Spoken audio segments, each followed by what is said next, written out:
Bonjour. Aujourd'hui, on va faire une présentation de notre site web, donc intitulé Cosmo Store. Il s'agit d'un boutique en ligne. Le site est pour la commercialisation des produits. Notre plan de présentation sera réparti comme suit. On va commencer par la présentation de back-office, de WordPress bien sûr, puis à savoir paramétrage, thème, menu et page, plugins. Donc on va présenter les différents plugins sur lesquels on a basé lors de la création du site. Et enfin, on va finir par une présentation de front office. L'apparence du site qui est mise en ligne. Donc à travers l'onglet extension, on peut aller vers les extensions sur lesquelles on a basé lors de la création de notre site.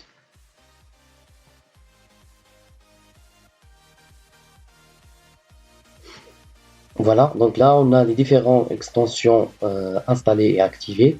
Donc on a l'Elementor, donc c'est un plugin qui nous a permis de faire personnaliser les pages. Donc c'est un outil très puissant en termes de création, des designs et des blogs à travers les pages.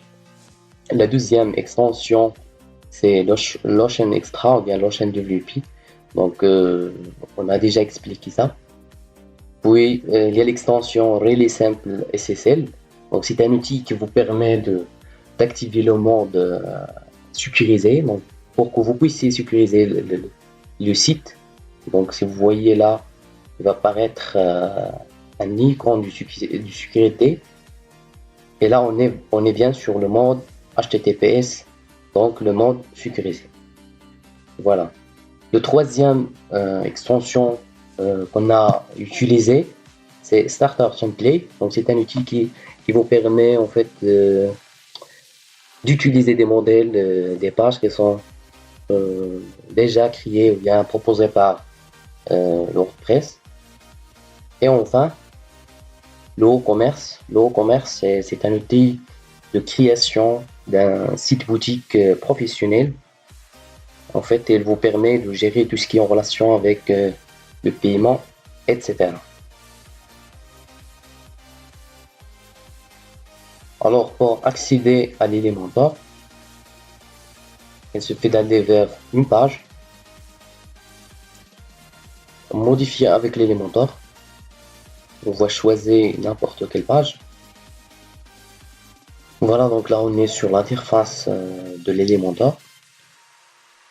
Donc, c'est un outil, comme je viens d'expliquer, qui vous permet en fait, de personnaliser les pages par glisser-déposer à travers ce bouton-là. Donc, vous pouvez glisser-déposer les éléments à travers cette interface. Ça, c'est d'une part. D'une autre part, il y a le bouton réglage ici. Donc, ce bouton il vous permet de mettre la page, l'état de la page, soit être en attente, ou bien privé, ou bien public. Puis, on a le modèle de la page. Donc là, vous pouvez modifier le modèle de la page, soit l'élémentor Canva, bien l'élémentor largeur, thème, etc. Donc là, on travaille sur l'élémentor plein largeur. Voilà. Donc sur cette interface de l'élémentor, on a trois principaux onglets qui nous permettent de personnaliser l'outil. Donc par exemple, on va traiter cette section-là. Donc là, vous avez les différents réglages de mise en page. Par exemple, la largeur, on peut modifier la largeur, le hauteur minimum, etc. Alors sur l'onglet style, pour modifier en fait l'arrière-plan, l'effet de serveur, la position, soit centré, les bordures, la forme de séparation. Donc la forme de séparation, là par exemple, je vais noter des 10 gouttes comme ça. Donc vraiment, vous pouvez faire de n'importe quoi avec l'élémentor. Sur l'onglet avancé, vous pouvez jouer avec les marges.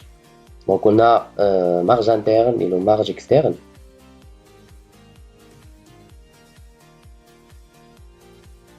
Donc on peut modifier en fait, la marge interne de cette intersection, de cette section plutôt. L'effet de mouvement, donc l'animation d'entrée, vous pouvez soit noter fade in. Donc on a énormément d'animations par exemple, etc. Donc une fois les modifications est prêt, il faut mettre à chaque fois mettre à jour pour que les modifications soient enregistrées. Donc là, à travers ce bouton-là, on peut à chaque fois basculer entre l'éditeur de WordPress et l'Elementor. Donc on va revenir à l'éditeur de WordPress. Donc là, on va attaquer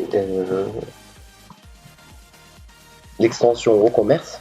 Donc à travers l'onglet WooCommerce, on peut aller sur les commandes, les clients, rapports, réglages, etc. Alors là, on va aller au réglage. Donc là, sur cette intersection ou bien cette interface des réglages de WooCommerce, nous allons pouvoir configurer notre site web pour qu'elle soit un boutique professionnelle. Donc là, vous mettez par exemple les adresses, la vie, etc. Ce sont donc là l'unité de prix. Puis sur l'onglet produits,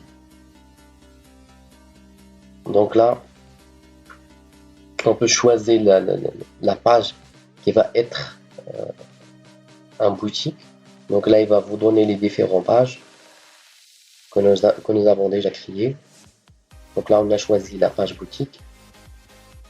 Donc là, ce sont en fait, des réglages qui va concerner notre site vitrine. Voilà l'onglet paiement. C'est très important, cet onglet il nous a permis de gérer en fait le paiement sur notre boutique. Donc comment le client va être dirigé vers une page de paiement. Donc là vous choisissez soit le virement bancaire, paiement en chèque, paiement à livraison, ou bien évidemment le PayPal. Voilà. Une fois ça est configuré, on va mettre enregistrer les modifications. Alors là on va aller au onglet produits. Voilà, donc sur cette interface, on va pouvoir ajouter des produits, les configurer, l'état, le prix, les catégories de produits, les tickets, etc. Ajouter des photos de produits, donc vous pouvez vraiment personnaliser votre boutique en fonction de votre besoin, bien en fonction de ce que vous voulez. Voilà. Donc là, une chose très importante lors de la création de boutique, c'est que il faut gérer la page panier et la page validation de commande. Comme ça, les clients, pour que le client puisse valider la commande et avoir un moyen de paiement. Alors pour configurer ça, il suffit d'aller vers l'onglet page. On va choisir par exemple la page commande. Voilà. Donc sur cette interface, pour que la page commande soit une page automatique, il va être lié avec la page boutique. Il suffit d'aller vers cette interface, ajouter un crochet, code courte, et mettez parenthèse au commerce, check out, et fermez le parenthèse. Donc comme ça, une fois la page est mise à jour, à travers la page boutique, le client il va être dirigé automatiquement vers une page de validation de commande et puis la page panier sur laquelle il va faire son paiement. Voilà. À travers toujours l'onglet cet onglet, on peut à chaque fois revenir à notre tableau de bord. Donc là, on va aller vers le front office de notre site pour voir un petit peu l'apparence de notre site. Donc voilà notre site final. Donc on a le menu, logo, la barre supérieure. Donc on a créé des sous-éléments sur la page boutique. Voilà, donc c'est la page accueil. Donc c'est un site vitrine, boutique online, de commercialisation des produits à base de rose. Voilà le widget de pied de page, etc. Donc voilà la page boutique. Donc voilà les différents produits dans notre site. On a la page contact.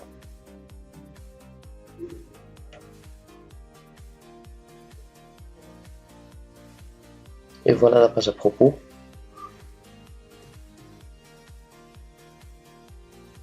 Et on a le panier. Donc le panier, c'est la page là où le client via l'utilisateur. Donc simplifions en fait la procédure de paiement. Donc une fois la commande est faite, il suffit de valider la commande. Et le site il va diriger l'utilisateur ou bien le client vers la page pour terminer la commande et faire le paiement. Voilà.